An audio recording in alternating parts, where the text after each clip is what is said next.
C'est vrai que nous sommes dans un temps très agité,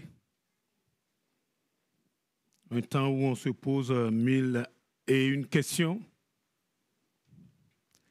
et on a besoin d'entendre Dieu pour nous diriger. Pendant tout le culte, on ressent les difficultés, les souffrances des uns et des autres. On voit que les combats sont de plus en plus rudes. Ça se voit, ça s'entend. Mais je voudrais dire que le Seigneur est quand même sur son trône. Nous n'allons pas mourir, nous allons vivre. Si nous demeurons dans la foi. Dans le psaume 34, verset 6, il est dit, quand on tourne vers lui les regards, on est rayonnant de joie. Et le visage ne se couvre pas de honte. Je crois que tout ce qui se passe actuellement autour de nous, c'est pour quelque part nous déconcentrer, nous détourner de ce qui peut nous apporter véritablement le réconfort. Ce sont des distractions uniquement pour nous perdre, pour nous embrouiller. C'est beaucoup de bruit pour que nous perdions pied. Mais ça ne change rien que Dieu contrôle tout. Il contrôlait déjà ta vie et la mienne quand nous, on ne le connaissait même pas. Vous imaginez que ce n'est pas maintenant qu'il va nous laisser tomber. Amen. Le Seigneur est au contrôle. Ça me fait penser à Marc chapitre 4 à partir du verset 35 où on voit le Seigneur dans une barque avec ses disciples. Le Seigneur est dans la barque.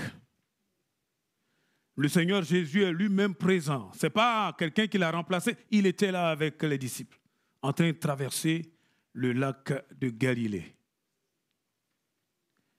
Et la Bible nous dit que malgré tout cela, alors que la nature elle-même sait que c'est le Créateur qui est là, une tempête s'est levée et a commencé à agiter, balloter cette barque, au point que les disciples pensaient qu'ils allaient en mourir. Et pourtant, ce sont, à l'évidence, des marins aguerris, c'est des gens qui travaillent sur l'eau, donc ils savent en général dans des situations comme ça ce qu'il faut faire. Mais ils se sentent complètement perdus. Ils ont oublié que Jésus était là. D'ailleurs, même, on voit qu'à un moment donné, c'est comme s'ils lui font un reproche. Nous allons mourir et toi tu dors. Vous voyez, c'est un peu ce que les uns et les autres nous ressentons là maintenant. On a comme l'impression que le Seigneur est en train de nous laisser tomber. Il n'y a rien de pire, franchement, d'être dans la souffrance, d'être dans la maladie, d'être dans le manque. Et puis c'est comme si Dieu n'intervient pas. C'est comme si Dieu n'intervient pas. Et là, on entend une autre voix qui, elle, est encore plus forte. Vous pouvez baisser un peu, c'est trop fort. S'il vous plaît. Une autre voix qui dit, tu vois, Dieu t'a abandonné. Tu n'es pas digne. Tu ne vaux pas la peine. Et c'est ça là qui nous perturbe. Oui. Quand on est malade, qu'on a prié pour nous pendant, 2, 3, 4, 5, 6, 10 fois, 20 fois, et que rien ne change. Quand on est dans une situation où on n'en voit pas le bout, alors que nous sommes enfants de Dieu, quand nous avons pris les versets bibliques et nous les avons proclamés, reproclamés, et que malgré tout cela, il ne se passe rien. Ah, on se pose des questions. Hein? Ne l'oublions pas. Quand on tourne vers lui, les regards. Amen. Quand on tourne vers l'Éternel, les regards. Vous voyez, tout est fait pour que tu ne regardes pas au Seigneur. Et c'est là que ça devient compliqué. Quand, en tant qu'enfant de Dieu, on commence à dire « je suis perdu », et là, c'est la porte ouverte à toutes les difficultés. Parce que dans la réalité, nous étions perdus. Mais nous sommes sauvés. Dis Amen quand même. Amen. Nous ne sommes plus perdus, hein? Non. Nous sommes sauvés. Nous sommes sauvés et en train de marcher vers la patrie céleste. Vous n'entendez pas tout ce qui se passe autour de nous. Bientôt, Jésus revient. Tout ça, ça sera que de l'histoire ancienne. Tout ça, on regardera derrière, on dit, mon Dieu, rien que ça. Hein, Serfi? Rien que ça. Sabrina, on regardera en arrière, on dit, waouh. On l'a fait quand même. Amen. Non pas de notre propre fait, mais par la grâce de Dieu. Dis par la grâce de Dieu. Par la grâce de Dieu. Tournons les regards vers le Seigneur. Quand ça ne va pas, et surtout quand ça va bien, tourne les regards vers Jésus. Amen. Tourne les regards vers Jésus. Nous sommes dans un temps où le monde est agité, bousculé. Les choses, on sent qu'à l'horizon, là, ça va devenir plus dur. Vendredi, on partageait qu'avec cette nouvelle guerre qu'ils nous ont concoctée là, quelque part là-bas, avant-hier, je passais, j'ai vu le carburant à 1,6. J'ai dit, waouh, il faut que j'y aille rapidement. Le temps de prendre mon véhicule, de repartir, il était déjà à 1,7. Il est déjà presque à 1,8. Donc, chaque fois qu'ils envoient des missiles, hop, ça augmente. Prions pour qu'il n'y ait pas trop de missiles d'ici la fin de la réunion. Ah, ça nous impacte tous, hein? Mais dans tout cela, le Seigneur est sur son trône. Le Seigneur a payé un prix extraordinaire. Pas pour nous abandonner, pas pour nous laisser tomber. Les hommes peuvent faire ça. Une maman qui est dans la détresse peut abandonner son enfant.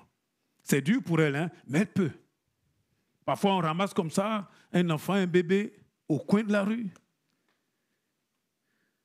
Et on pense que c'est une maman qui a fait ça. Alors que d'autres sont en train de prier en disant hey, donne-moi un enfant, donne-moi un enfant. Comment une mère est capable de faire cela? On sent bien que c'est les souffrances, les difficultés de la vie. Normalement, une femme ne fait pas ça. Une maman ne fait pas ça. Mais à cause des difficultés de la vie, une mère est capable de faire ça. Mais la Bible dit, même si une mère abandonnait l'enfant qu'elle allait, donc l'enfant est encore tout bébé, l'Éternel, ton Dieu, ne t'abandonnera jamais. Dis Amen. Dis merci Seigneur. Nous avons du prix aux yeux de Dieu. Vous savez quoi? Ça ne dépend pas de nous. Ça ne dépend pas de nous.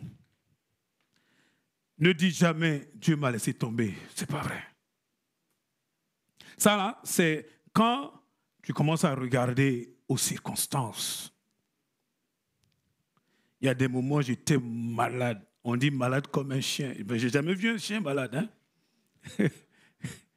Mais malade. Je disais, Seigneur, ok, ben maintenant tu vas venir. Viens vite. Viens vite. Le Seigneur me dit, non, non, ce n'est pas le moment. Hein? Tiens bon. Sois fort. Tiens bon. Pour tout ce qui est en train de passer par des moments difficiles, tenez bon. Amen. Ça va durer un temps. Tout juste un petit temps. Et tout ça, ça sera fini. C'est vrai? Ça sera fini. Parce que bientôt, quand le Seigneur viendra et qu'il nous prendra là dans son royaume, vous savez quoi? Là-bas, il n'y aura plus de pleurs, plus de larmes, plus de soucis, plus de, comment on appelle ça, de chômage, plus de bombes. C'est fini. En attendant, il faut tenir. Amen. Ce que je ressens au plus profond de moi, que j'essaye de vous dire, c'est ne nous laissons pas perturber. Amen. Il y en a là qui ont connu pire que toi et moi, mais qui ont avancé jusqu'au bout. L'auteur de l'Épître aux Hébreux nous dit dans Hébreux 10, à partir du verset 38, 39, « Nous ne sommes pas de ceux qui se retirent pour se perdre, mais de ceux qui ont la foi et qui persévèrent jusqu'au bout. » Vous croyez qu'ils persévèrent quand tout va bien? Oui, bien sûr. Mais surtout quand tout va mal. On persévère. Quelqu'un a dit, perse, et tu verras. Il faut continuer. Amen. Il faut persévérer jusqu'au bout. Regardez au Seigneur. Je crois que là où l'Église est en train d'être amenée, si on ne fait pas attention dans un autre domaine qui n'est pas de Dieu, c'est d'amener le focus sur nous. Le focus sur le chrétien et la chrétienne. Ce n'est pas nous le plus important. Ce n'est pas toi. Ce n'est pas moi.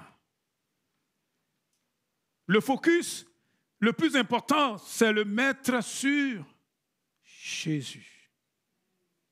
Amen. Dès qu'on commence à perdre cette vision-là, tout devient compliqué. Je vais vous montrer combien ça impacte même notre vie.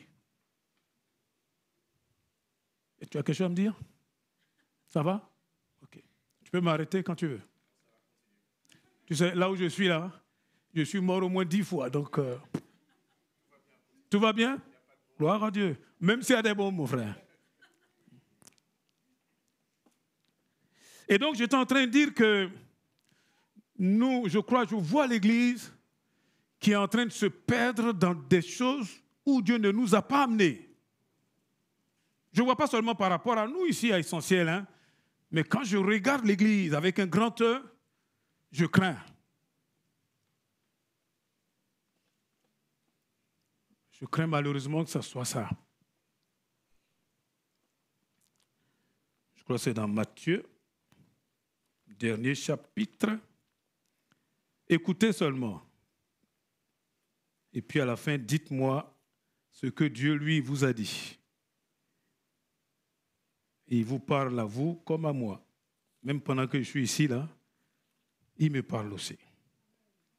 Matthieu 28, verset 18, le Seigneur dit ceci, Jésus s'étant approché leur parla ainsi, tout pouvoir m'a été donné dans le ciel et sur la terre.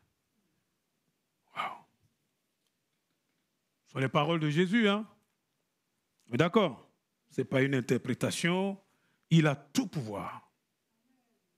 Tout pouvoir, ça veut dire quoi? Tout pouvoir. Il ne faut pas chercher à couper ça en 4. Tout pouvoir, c'est tout pouvoir. Ça veut dire quoi? Ça veut dire qu'il peut tout. C'est ce que j'expliquais le vendredi. Il peut tout. Est-ce qu'on a besoin d'avoir bac plus 50 pour comprendre ça? Quelqu'un qui a fait les cieux et la terre. On ne l'a pas vu en train de bricoler. Il dit seulement. Et puis boum. Quelqu'un comme ça, là. Tu as besoin qu'on arrive à te convaincre qu'il est vraiment ce qu'il est. Il est tout pouvoir, toute puissance, toute autorité. C'est Jésus qui parle. Hein? Est-ce que quelqu'un croit ça? Hey, faites attention à vous lever la main là. Dieu vous voit. Hein?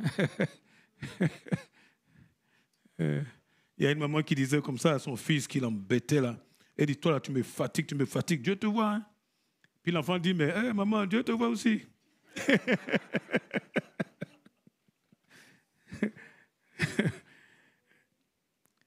Dieu a tout pouvoir. Amen. Mais alors dites-moi, pourquoi?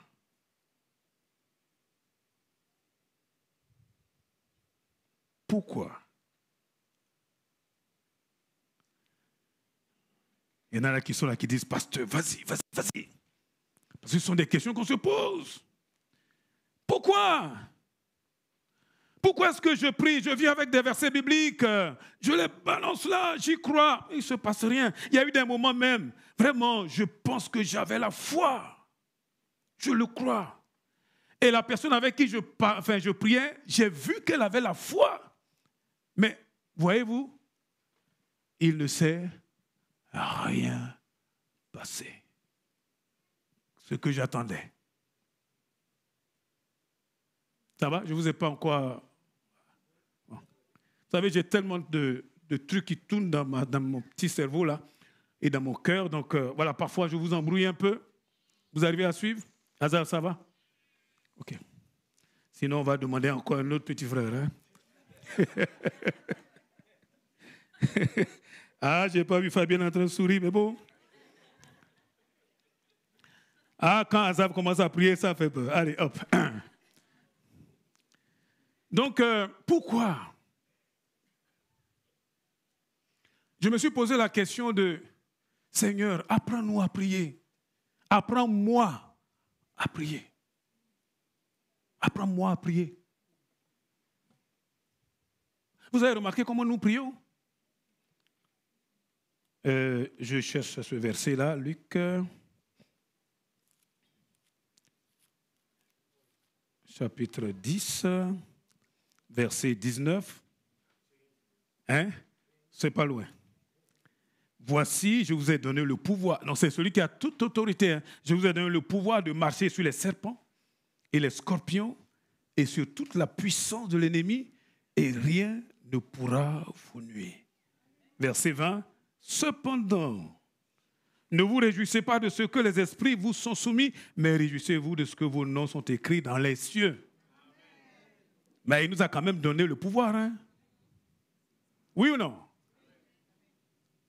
Est-ce que vous avez le pouvoir? Ça devient timide maintenant. Est-ce que tu as le pouvoir? Demande à ton voisin là, celui qui est à côté de toi. Tu as le pouvoir, oui ou non? Si la personne répond ouais, ouais là, ça veut dire c'est ni oui ni non. Nous avons le pouvoir ou pas? Azaf est en train de changer de couleur. Nous avons le pouvoir. Hein, oui. Je me suis rendu compte que nous avons le pouvoir, et c'est là le piège. Nous l'avons dans certaines conditions. Pourquoi je dis ça? Parce qu'il y a des moments où je suis venu comme ça, avec la parole. J'ai pris autorité. Nada. Nothing. Rien.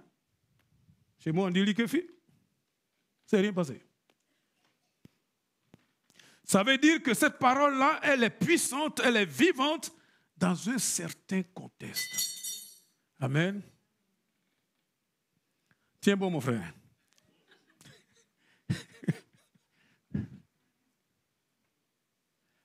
Vous êtes d'accord qu'on aille un peu plus en profondeur?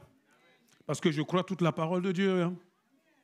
Je crois que nous avons le pouvoir de marcher sur les serpents et les scorpions et sur toute la puissance de l'ennemi et que rien ne pourra nous nuire. Je le crois vraiment au plus profond de moi. Mais je crois aussi que je ne suis pas Dieu. Je crois aussi que nous ne sommes pas le Seigneur. Le Seigneur dit, si je ne me trompe pas, dans Luc 6, 46, « Pourquoi m'appelez-vous Seigneur, Seigneur, Seigneur, et ne faites-vous pas ce que je vous demande ?» Nous ne serons jamais à la place du Seigneur. Nous ne sommes que des simples humains. On ne sait même pas trop pourquoi Dieu a voulu conjuguer avec nous. On ne sait pas. Et ça, c'est sa grâce. C'est un privilège. Mais s'il vous plaît, ne l'oublions jamais. Celui qui est le maître, celui qui est au contrôle, c'est un seul. C'est le Seigneur. Amen. C'est lui le Seigneur. C'est lui le Seigneur. Et parfois, je peux prendre la parole de Dieu en pensant que moi, je suis le Seigneur. Non, là, je me trompe. Je ne suis pas le Seigneur. Je ne le suis pas. Je ne le serai jamais. L'Église ne sera jamais plus importante que le Seigneur. Parce que sans le Seigneur, il n'y a pas d'Église.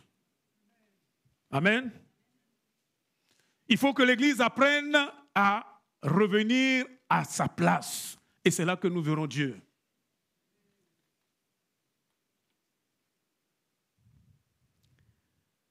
Waouh, Seigneur, aide-moi à dire les choses comme toi tu veux. Dans Jean chapitre 15, on va commencer par là. Jean chapitre 15, à partir du verset 4. Si tu veux, tu peux le mettre dans la version du semeur, c'est comme tu veux. Le Seigneur Jésus dit à ses disciples, « Demeurez en moi, et je demeurerai en vous. Demeurez en moi, et je demeurerai en vous. Comme le sarment ne peut de lui-même porter du fruit, s'il demeure attaché au cep, ainsi vous ne le pouvez non plus si vous ne demeurez en moi. » Verset 5. « Je suis le cep, c'est-à-dire je suis le tronc. Vous êtes les sarments, vous êtes les branches. Celui qui demeure en moi et en qui je demeure porte beaucoup de fruits, car sans moi, vous ne pouvez absolument rien faire. » Et je crois que c'est là, enfin moi, depuis que j'ai commencé à lire la Bible, ce verbe demeurer là m'a toujours intrigué. C'est quoi ça, Seigneur? C'est quoi demeurer? C'est quoi demeurer, Seigneur? Vous allez voir, il dit par la suite, quand nous demeurons en lui, nous pouvons lui demander tout ce que nous voulons et il va nous l'accorder. Mais c'est quoi demeurer? Ouais, je vous ai dit, tout est possible dans une certaine condition, dans une certaine circonstance. Vous voyez, le Seigneur, c'est lui le tronc. Nous sommes les branches. Aujourd'hui, nous ne voyons pas Jésus avec nos yeux physiques.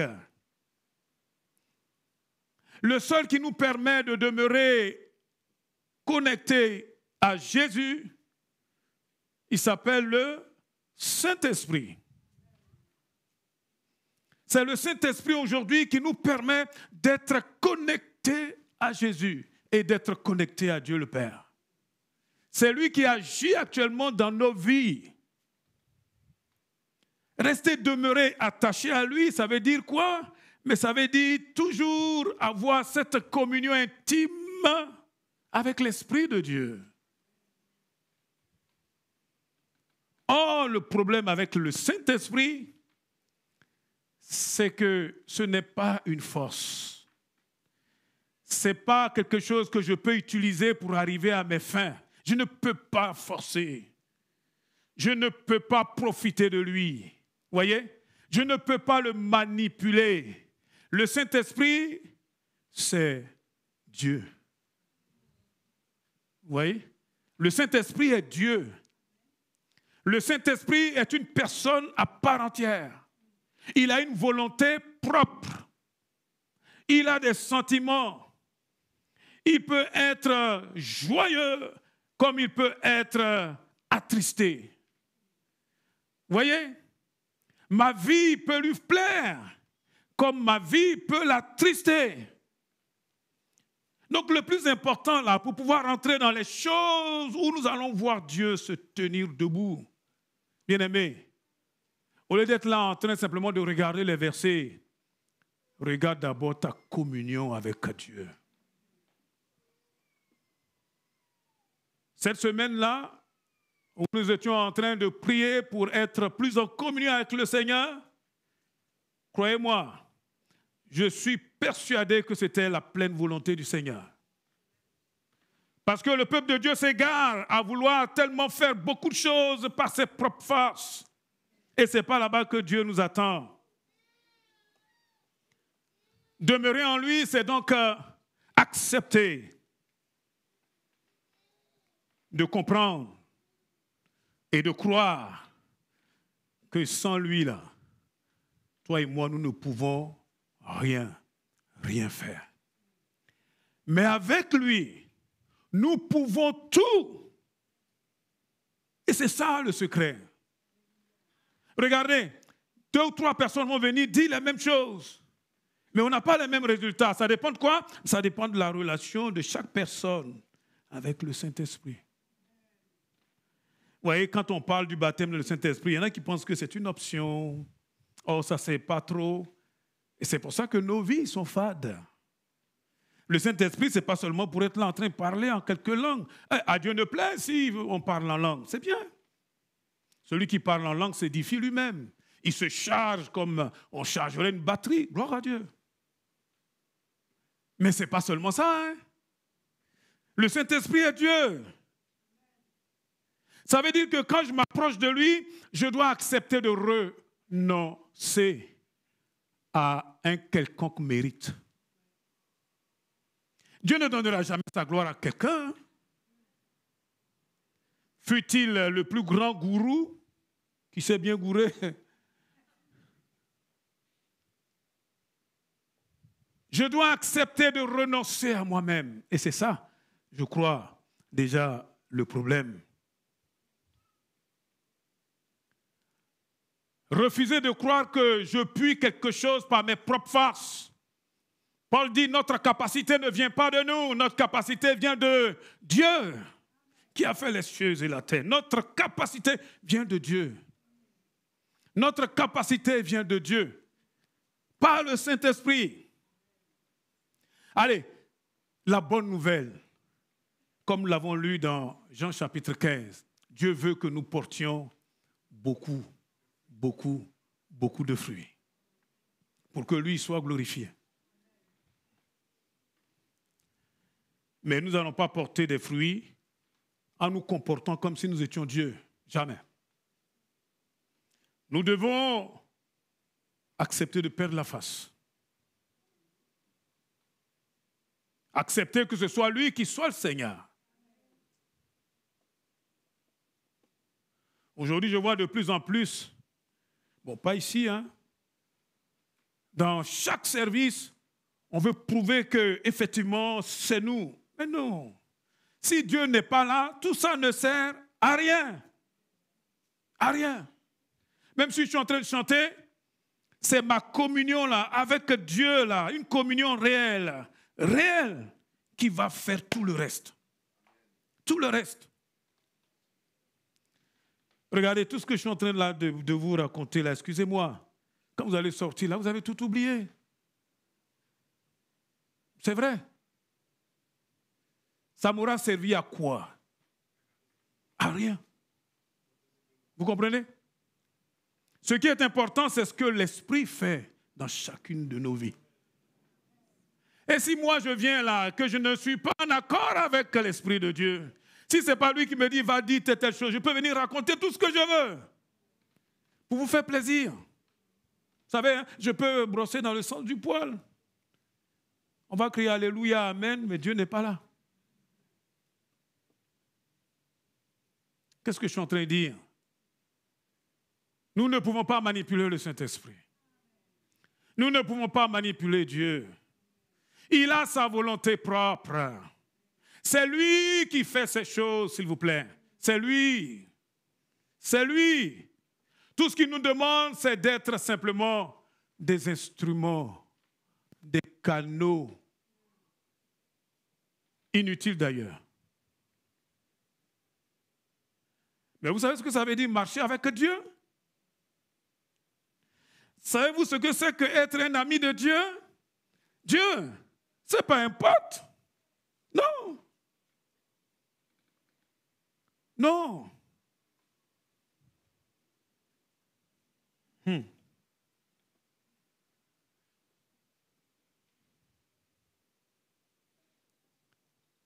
ne sais même plus où j'ai lu ça. Ah oui, c'est dans le psaume 25, verset 14. Il est dit que l'amitié de l'Éternel est pour ceux qui le craignent. Dieu est ami avec quelqu'un qui le craint. Non pas avec cette crainte, avec une trouille. Non, non, ce n'est pas ça. Craindre Dieu. Aujourd'hui, je crois que Dieu nous appelle à craindre, à chercher à l'honorer, à chercher sa parfaite volonté, à chercher qu'il soit réellement là. Et ça ne dépend pas de quelqu'un d'autre que de toi et de moi. De toi et de moi. dans la vérité. L'amitié de l'Éternel est pour ceux qui le craignent et son alliance leur donne instruction. C'est son alliance-là qui leur dit, voici comment tu as fait, voici comment tu as fait, voici le chemin, marchez-y.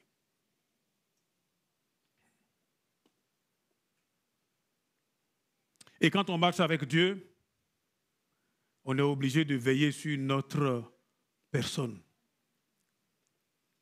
sur notre langage. On ne peut plus parler comme les gens. Parce que le Saint-Esprit est très sensible. Dans Éphésiens 4, verset 30, il est dit, n'attristez pas le Saint-Esprit de Dieu. On peut attrister facilement le Saint-Esprit. Il faut veiller sur quelque chose qui va froisser le Saint-Esprit.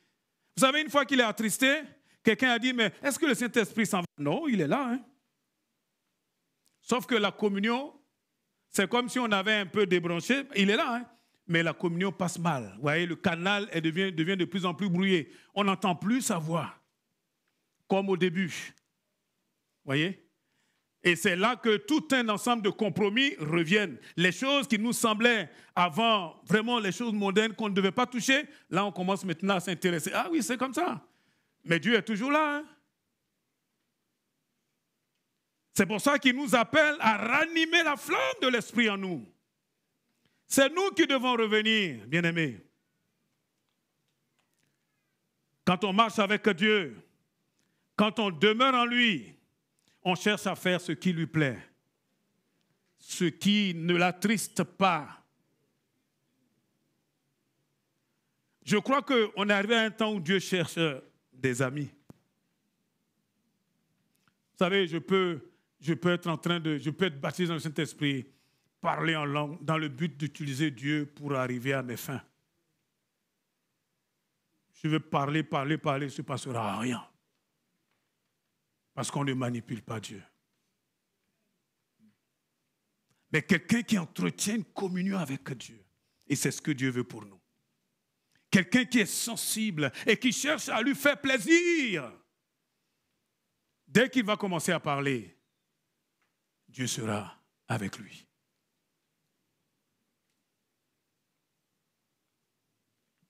Celui qui marche avec Dieu, véritablement, il cherche à faire ce qui plaît au Seigneur, ce qui l'honore. C'est ça, demeurer en lui. Lui demeure en nous. Notre corps devient comme son temple, comme il est écrit dans Corinthiens. Notre corps est le temple du Saint-Esprit. Amen. Et nous portons beaucoup de fruits. Le fruit dont il est question là, c'est quelque chose de vrai. Quelque chose qui peut supporter la présence de Dieu. Quelque chose, je peux venir comme ça devant le Seigneur et puis dire Seigneur. Et le Seigneur dit oui, je suis d'accord. Le temps est venu, bien-aimé, d'arrêter toutes les paillettes, d'arrêter tout ce qui est là pour embrouiller l'espace. Ça ne sert à rien. Revenons au Seigneur. Demandons-lui vraiment de prendre toute la place. Je parle pour moi. Je parle pour les pasteurs, je parle pour les anciens, mais je parle pour chaque enfant de Dieu. Parce que comme l'a rappelé le pasteur, il dit, Dieu n'a pas de chouchou. Dieu ne fait exception de personne. Là où nous sommes là, il n'y a plus ni homme, ni femme, ni juif, ni païen. En Christ, c'est seulement celui qui fait la volonté de Dieu qui compte. Il n'y a plus je suis enfant, je suis âgé, non. Cherchons le Seigneur pendant qu'il est temps. Jérémie 29, verset 13, si je ne me trompe pas, dit, vous me chercherez et vous me trouverez si vous me cherchez à la légère. Mais non, si vous me cherchez de tout votre cœur. cherchons le Seigneur. Chercher le Seigneur là, il y a un prix. Ça va nous coûter. Ça va nous coûter, bien-aimés. Le fruit que le Seigneur attend, c'est ce qui lui est agréable. J'étais en train de chercher dans la parole de Dieu, il est parlé du fruit de la justice. Dans Jacques 3, verset 18, vous notez ça pour ceux qui veulent. Fruit de la lumière, Éphésiens 5, 9. Fruit de la sainteté, Romains 6, 22. Et le fruit de l'esprit que nous connaissons bien, Galates 5, 22. Et il est même parlé avant tout des fruits dignes de la repentance. Quand on est dans le Seigneur, on vit une vie qui est juste. Juste. On ne fait pas deux poids, deux mesures. Juste, c'est-à-dire que nous sommes en droite ligne avec le Seigneur. On ne prend pas de détour. On vient au Seigneur tel que nous sommes là, direct. Quand ça ne va pas, je dis Seigneur, ça ne va pas. Au secours! On n'essaye pas simplement là de perdre la fin, de ne pas perdre la face, alors que ça ne va pas. Dis-moi, depuis combien de temps Dieu te parle et te dit tu dois changer telle chose dans ta vie? Est-ce que tu l'as fait? Tu vois, tant que tu ne le fais pas, tu vas tourner en rond. Tu vas tourner en rond. Mais dès que tu commences à dire, Seigneur, me voici, comme nous l'avons entendu tout à l'heure, tu verras que ce Dieu-là, en fait, depuis longtemps, il voulait t'amener plus loin. Plus loin. C'est nous-mêmes là qui nous mettons en retard. C'est nous là qui sommes en train de traîner. Bien aimé, rien n'est impossible à Dieu. Rien. Ni ici-bas, ni dans les cieux, ni dans les cieux des cieux. Rien. Rien. Dieu peut tout. Dieu n'a pas changé. Mais il cherche un peuple à part, un peuple qui lui soit consacré. Ah, on ne peut pas suivre le Saint-Esprit avec un pied dans le Seigneur et puis un autre pied là, dans le monde. Non. Non. Il dit que nous soyons la lumière. Une lumière, ça brille, bien-aimé. Il dit, vous serez saints parce que moi, l'Éternel, je suis saint. Saint, ça veut dire quoi? Ça veut dire que je ne suis plus comme les gens du monde. Je suis à part. Ah, c'est comme ça que je suis. Ah, mais tu n'as rien compris. Non, on n'est pas comme... Enfin, avant, on était comme ça. Avant, oui. Mais aujourd'hui, là, c'est fini. Si quelqu'un est en Christ, il ne reste pas en crise. Si quelqu'un est en Christ, il devient une nouvelle personne. Dieu cherche une église où il y a des hommes nouveaux, des femmes nouvelles, bien-aimées. C'est ça là qui nous bloque. Et le problème avec le Saint-Esprit, c'est qu'il demande une obéissance immédiate, totale. Il voudrait que toi et moi, là, quand il a parlé, là, on capitule. N'est pas en train de raisonner. Ah, Seigneur, donne-moi encore des détails. Non, on ne demande même pas de détails. Parfois, le Seigneur ne donne même pas de précision. J'ai remarqué, par exemple, dans l'exercice des dons spirituels, c'est là que j'ai vu ça le plus. Quand j'étais encore tout jeune dans l'exercice des dons spirituels, le Seigneur me donnait pratiquement du début jusqu'à la fin.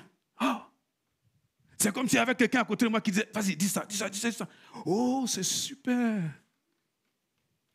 Après quelques semaines, je me suis rendu compte que Dieu a changé de tactique. Là, maintenant, il dit, bon, maintenant tu es adulte. Il me donne juste un mot. Encore, s'il me donne un mot. Parfois, c'est une image. Ceux qui sont baptisés dans le Saint-Esprit, qui pratiquent les dons spirituels, vous savez de quoi je parle. Vous voyez? Et si tu es là en train de dire, Seigneur, donne-moi encore des détails. Quels détails? Il veut qu'on lui obéisse avec une soumission totale. Et c'est là que tu te dis, j'y vais ou je n'y vais pas. Mais dès que tu mets le pied dedans, il déroule la suite. Encore un tout petit peu. Pas beaucoup, hein, mais un tout petit peu. Tout juste pour que tu fasses encore le prochain pas. Dès que tu fais le prochain pas, et ça se déroule, quand il voit que tu fais 2, 3, 4 pas, il déroule maintenant le tapis. En gros, il te donne le message. Dieu veut que toi et moi, là, nous soyons obéissants. Dis-moi, depuis quand as-tu obéi au Seigneur? Depuis quand? Moi, je pense que l'Église devrait arrêter de prier et de chercher d'abord à obéir au Seigneur. Après, notre prière sera puissante. Arrêtez de croire que c'est parce que je vais balancer quelques versets à gauche, à droite. Il faut arrêter. Tout cela vient de la communion que nous avons avec Dieu. Cherchons le Seigneur. Cherchons-le. Vous croyez que, tout à l'heure j'entendais la question d'avoir un enfant, la question d'être guéri.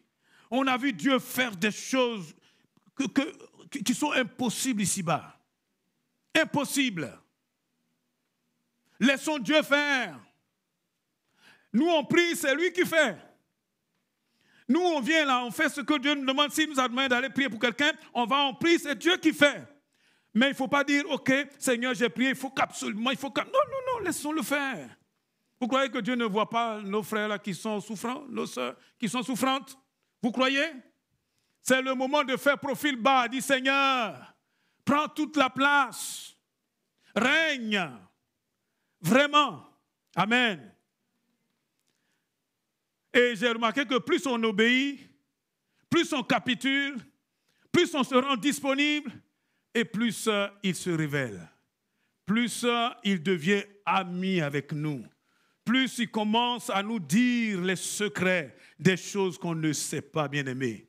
Mais c'est nous là qui devons maintenir cette communion. Et c'est maintenant. Nous allons voir ce que Dieu va faire. Nous allons être surpris. Amen. Parce que rien n'est impossible à Dieu. Rien. Rien. Quand tu désobéis, tu sais ce qui se passe? Quand je désobéis, moi-même là, je suis en train d'émousser cette voix-là qui me parle. Chaque fois que je désobéis, c'est comme si, comme je disais, comme si je suis en train de chercher à capter une fréquence, mais j'y arrive pas vraiment. Vous voyez? Commence à entendre un peu lointain, ça fait des crachets, mais c'est dû à ma désobéissance. L'obéissance vaut mieux que tous les sacrifices. L'obéissance là, c'est ça qui va faire la différence quand nous serons devant le Seigneur. L'obéissance. Malheureusement, nous sommes dans une génération où obéir là, c'est synonyme d'être esclave. Et donc on se révolte. Le Saint-Esprit ne conjugue jamais avec la rébellion. Dans notre cœur, là, même si nous sommes victimes, même si on nous traite, on nous maltraite, si vous voulez, même si on nous maltraite de façon injuste, bien-aimés, qu'il n'y ait pas de rébellion.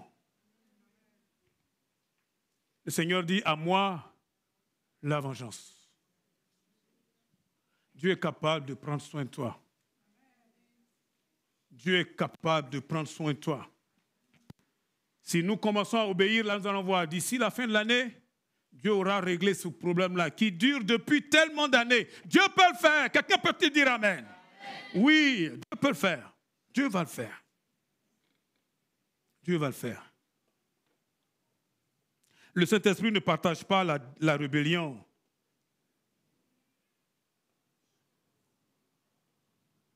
Allez, je termine avec cette pensée-là.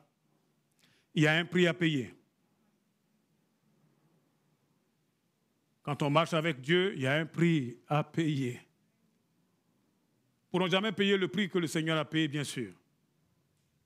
Comme je le disais tout à l'heure, notre prix, c'est de renoncer à nous. Renoncer à paraître. Renoncer.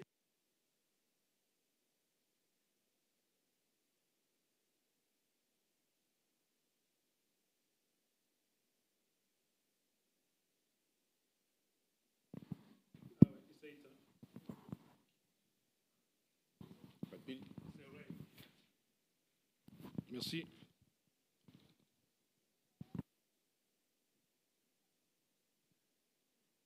Je disais donc que le prix à payer, c'est garder son cœur pur.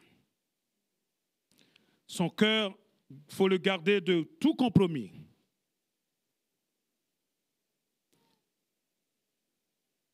Dans nos pensées, dans nos conversations. Aujourd'hui, il y a quelque chose qui nous fatigue, ce sont les distractions. Distractions.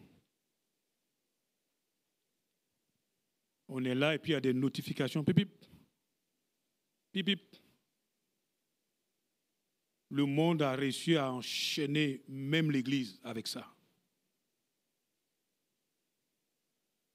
Bien-aimés, c'est le temps d'évacuer ça. Quand on prend du temps avec le Seigneur, on coupe ce genre de communication-là.